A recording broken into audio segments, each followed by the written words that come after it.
हमारे यहाँ जब जब हम सरस्वती जी की बात करते हैं, लक्ष्मी की बात करते हैं, दुर्गा की, अब तो समय ही वही चल रहा है ना।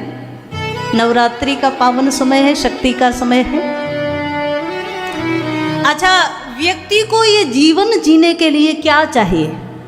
उसे अच्छी बुद्धि चाहिए, धन चाहिए और शक्ति चाहिए। 3 चीज़ें चाहिए ना। देखो ध्यान से सुनना, जब 3 चीज़ों की सबसे ज़्यादा आवश्यकता उसको है, तो ये 3 चीज़ें देने वाली कौन है? यदि अच्छी बुद्धि चाहिए तो सरस्वती जी वाणी और बुद्धि की देवी है। तो भगवती सरस्वती जी अच्छी वाणी देती है और अच्छी बुद्धि देती है। जब हम कहते हैं कि हमें संसार में रहना है तो अर्थ की आवश्यकता है, धन चाहिए, तो धन कौन देता है? कहा लक्ष्मी की देवी, धन की देवी लक्ष्मी है, लक्ष्मी जी देती है। अब तीसरी चीज़ है शक्ति। शरीर में शक्ति होगी तभी हम कोई भी धर्म का कार्य हो, कोई तीर्थ यात्रा हो, कोई धाम में वास हो, कोई भी कार्य हो तभी कर पाएंगे। थोड़ा सिर में दर्द हो जाए ना तो कोई भी चीज़ अच्छी नहीं लगती महाराज। शरीर में कोई बीमारी हो जाए, कोई कष्ट हो जाए तो कोई भी चीज़ बढ़िया नहीं लगती, आनंद चला जाता है। तो शरीर में शक्ति भी चाहिए, तो किसकी आराधना करोगे? भगवती शक्ति की देवी दुर्गा की आराधना। और ये नवरात्रि चल रही है। एक बार तो कोई हास्य कवि थे, वो हंसने की बात है, तो हास्य कवि कहते हैं, संभवतः सुरेंद्र शर्मा जी का है, तो राकेश जी ज़्यादा सुनते हैं उनको, तो वो कहा करते हैं कि एक बात बताओ, वाणी, बुद्धि, लक्ष्मी, जो धन है वो लक्ष्मी जी देते हैं और शक्ति की जो है वो दुर्गा माता। जो भी 3 बड़े पावर थे वो तो तीनों दे दिए देवियों को। अब शंकर जी बोले कैलाश पर बैठकर तांडव ना करें तो क्या करें बताओ। शंकर जी को बिठा दिया कैलाश पर, और वो भी निर्वस्त्र दिगंबर अवस्था में बिठा दिया। और ऐसे दिगंबर अवस्था में आप सोचो, माइनस में जहाँ टेम्परेचर हो वहाँ फिर शंकर जी तांडव ही करेंगे और क्या करेंगे। तो हास्य की बात है, लेकिन मूल ये है कि हमारे यहाँ सनातन में वाणी की देवी सरस्वती, धन की देवी लक्ष्मी और शक्ति की देवी दुर्गा। और ये नवरात्र है, ये शक्तियों का नवरात्र है महाराज। तो हमें तीनों चाहिए, तो शक्ति की आराधना करनी ही पड़ेगी। इसलिए इस देश को हम भारत माता कहते हैं, है ना। संसार में किसी देश को नहीं कहा गया। इसीलिए हम यहाँ की मिट्टी को प्रणाम करते हैं। ये माँ है हमारी। प्रातः काल उठ करके हमारे यहाँ नियम बनाया गया, सबसे पहले उठो ना तो उठने के बाद क्या करो? अपनी हथेलियों का दर्शन करो, सबसे पहला काम। कराग्रे वसते लक्ष्मी, कर मध्य सरस्वती, कर मूले तु गोविंद, प्रभाते कर दर्शनम। ये श्लोक है। आप ये भी ना बोल पाओ तो सुबह उठ करके हथेलियों का दर्शन करो। इसके बाद सबसे पहले पैर पृथ्वी पर रखो, इससे पहले पृथ्वी माता को प्रणाम करो, है ना। ये सब किस लिए कहा गया?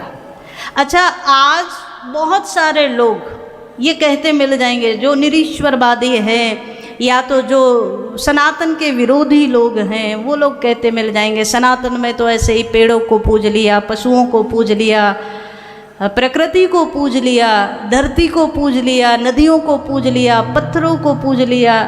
जो सबको पूज ले वही सनातनी है ना। लेकिन हमारे यहाँ जो एक एक चीज़ कही गई उसका बड़ा महत्व है हमारे।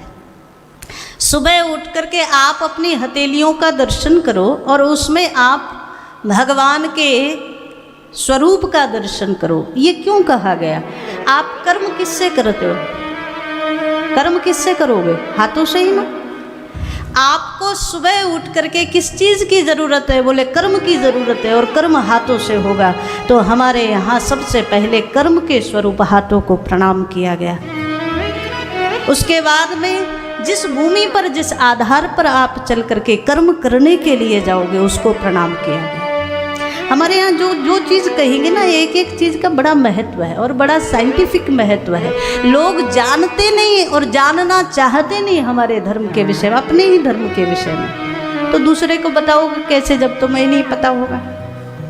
हमने नदियों को पूजा, क्यों पूजा? जिसे हम पूजते हैं उसके साथ हम गलत व्यवहार नहीं करते, है ना। हम नदियों को पूजते हैं तो हमें नदियों की पवित्रता बनाए रखनी चाहिए, ये नियम है। यहाँ सरयू मैया में आप जाएंगे, एक दिन बड़ा सुंदर दीपदान का भी यहाँ सुंदर महोत्सव रखा जाएगा। सरयू मैया में आप सब लोग जाकर के अपने हाथ से दीपदान करेंगे, आरती करेंगे, पूजन करेंगे। तो उसका ऐसे ही साधारण मतलब नहीं ले लेना, उसका बड़ा महत्व है महाराज। साइंस क्या कहता है, इंसान की बॉडी में कितना पानी है? लगभग 60% पानी होता है बॉडी में।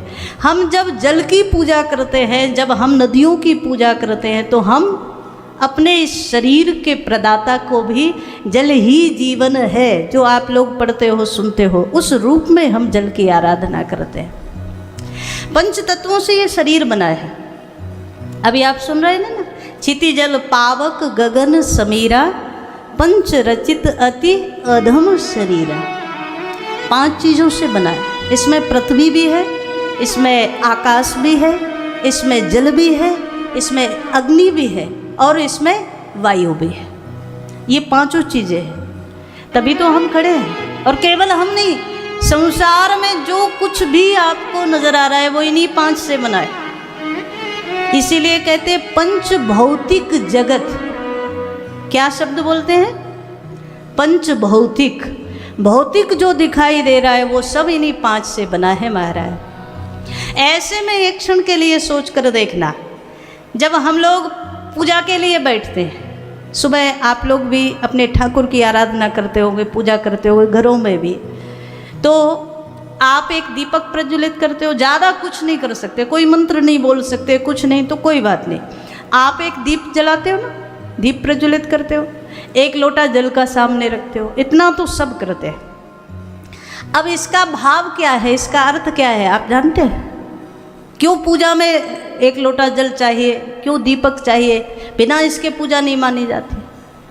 क्योंकि हमने कहा ना, पंच तत्वों से ये हमारा शरीर बना है और हमने एक एक तत्व के रूप में एक एक चीज़ वहाँ रखी। अब आप कहोगे आकाश, तो आकाश तो सर्वत्र है, उसके प्रतीक के रूप में हमें कुछ अलग से नहीं रखना। जो जल हमने रखा है वो जल तत्व का प्रतीक है। हमने जो दीपक जलाया वो अग्नि तत्व का प्रतीक है। ये 2 तत्वों को हमने सामने प्रत्यक्ष किया। बाकी वायु सर्वत्र है, आकाश सर्वत्र है और भूमि वो भी सर्वत्र है। तो इन तीनों के लिए हमें अलग से प्रतीक की आवश्यकता नहीं पड़ी। तो इसीलिए जब आप अपने आराध्य देव की पूजा करते हो, घर में शालिग्राम हो, घर में राम जी हो, घर में गोपाल जी हो, जब आप पूजा करते हो तो ये 2 चीज़ें जरूर पूजन में रखते हैं, है ना।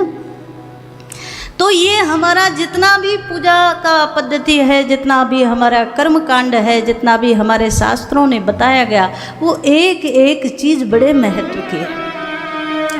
हमने वृक्षों की पूजा की, क्योंकि पीपल को हमारे यहाँ कोई काटता नहीं है, क्योंकि हमने पीपल की पूजा की है ना।